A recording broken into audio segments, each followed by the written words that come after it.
Ya, shalom warga kerajaan. Senang sekali hari ini saya bisa hadir menyapa saudara dari kota Paris di depan gereja Sacral Coeur yang gereja tertua di kota Paris, negara Prancis ini.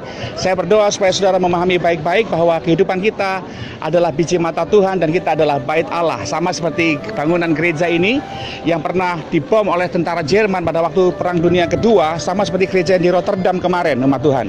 Gereja ini sudah gereja yang tertua, namun dijaga dan dilindungi oleh Tuhan karena di dalamnya ada hadirat Tuhan. Sampai hari ini banyak wisatawan lokal dan luar negeri yang datang ke gereja ini untuk meditasi, untuk berdoa, mencari hadirat Tuhan, bahkan juga untuk foto-foto seperti saya.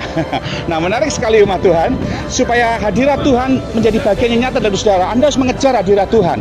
Memang Tuhan hadir di mana-mana, tapi tidak di mana-mana Tuhan berhadirat. Di rumah Tuhan ini banyak orang datang ke tempat ini untuk mencari hadirat Tuhan. Tapi waktu Anda datang ke hadirat Tuhan, Anda nggak boleh melupakan nilai-nilai dari hadirat Tuhan. Anda nggak boleh sembarangan dengan peraturan saudara sendiri, dengan cara saudara sendiri, Anda mencari Tuhan. Tuhan telah menetapkan dua peraturan penting yang saudara harus pahami baik-baik dan harus saudara mengerti, mendarah daging dalam hidup saudara, dan nggak boleh Anda langgar. Hadirat Tuhan ini sangat penting buat saudara, yaitu di mana saudara melihat bagaimana waktu Tuhan memanggil Abraham dalam Kejadian pasal yang ke-22. Di sana dijelaskan waktu Abraham masuk ke hadirat Tuhan, dia benar-benar membawa unsur yang namanya ketaatan, penundukan diri.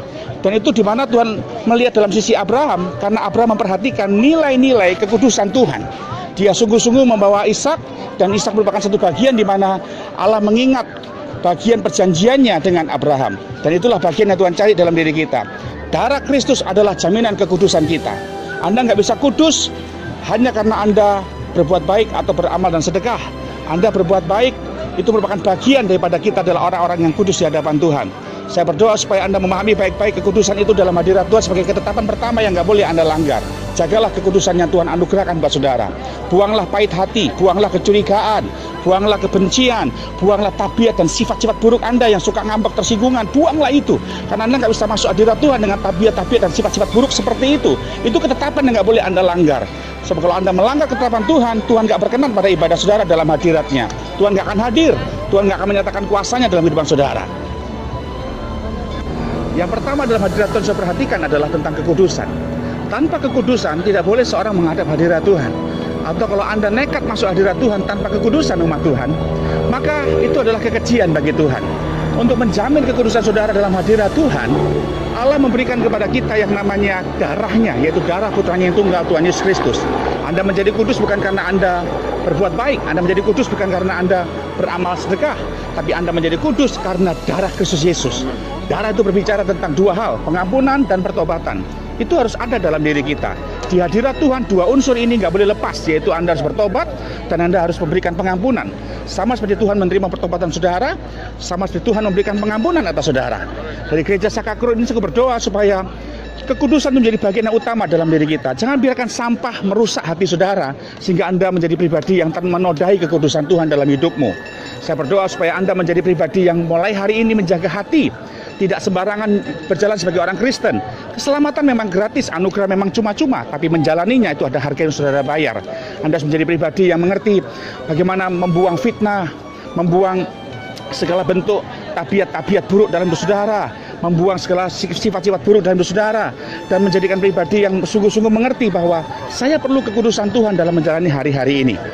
Saya berdoa supaya kekudusan itu menjadi bagian utama waktu Anda masuk ke hadirat Tuhan. Karena di dalam hadirat Tuhan Alkitab saya berkata, berbahagialah orang yang suci hatinya, karena mereka akan melihat Allah. Kalau Anda suci hatinya masuk dalam hadirat Tuhan, maka Anda akan melihat Allah dalam pekerjaan saudara. Anda akan melihat Allah dalam kesehatan saudara. Anda akan melihat Allah dalam rumah tangga saudara. Artinya mujizat, pertolongan, keajaiban Tuhan, bahkan kuasanya Anda rasakan dalam rumah tangga saudara. Di Kota Kotang dan di Pasar Baru Jambi. Sekarang saya berada di depan satu dari 7 keajaiban dunia, yaitu Menara Eiffel di kota Paris, ibu kota negara Prancis. Nah, di tempat ini saya rindu sampaikan pada saudara bahwa hal yang kedua yang menjadi ketetapan Tuhan buat kita masuk ke hadirat Tuhan adalah supaya saudara datang ke hadirat Tuhan tidak dengan tangan hampa. Itu ada dalam kitab Keluaran pasal 23 ayat yang kelima bagian B.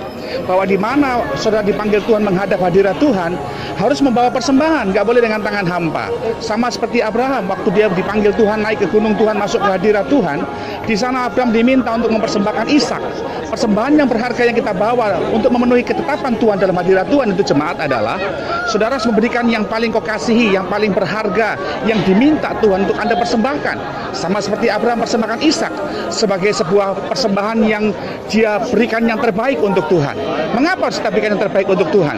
Karena Tuhan pun selalu berkati kita dengan berkat yang terbaik.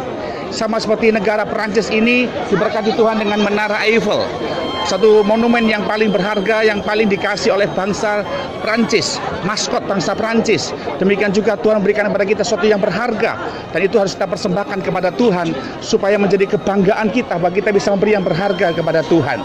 Nah, mari jemaat kekasih, jangan pelit jadi orang Kristen, jangan sekek jadi orang Kristen, jangan medit jadi orang Kristen. Persembahkan apa yang Tuhan minta dalam hidup saudara supaya Anda menjadi pribadi yang berkemenangan kepada Tuhan. Yakobus 4 ayat 17 berkata, jadi kalau engkau tahu berbuat baik tapi engkau tidak melakukannya, engkau berbuat dosa. Jadi Roh Kuduslah yang memberitahu kita bagaimana kita harus berbuat baik, dan itulah persembahan yang kita berikan kepada Tuhan. Anda bisa menabur untuk pekerjaan Tuhan, Anda bisa menabur untuk orang-orang yang susah, Anda bisa menabur untuk orang-orang yang berkekurangan, bahkan Anda bisa menabur untuk segala sesuatu yang Tuhan taruh di hati saudara untuk saudara tabur. Itulah persembahannya di hadapan Tuhan.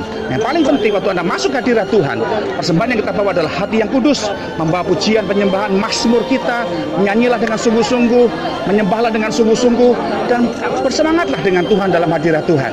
Maka Tuhan waktu hatimu suci, kau berikan persembahan, maka Tuhan berkenan atas saudara. Dari kota Paris, Perancis, saya berkati saudara yang di Bontang maupun yang di Jambi.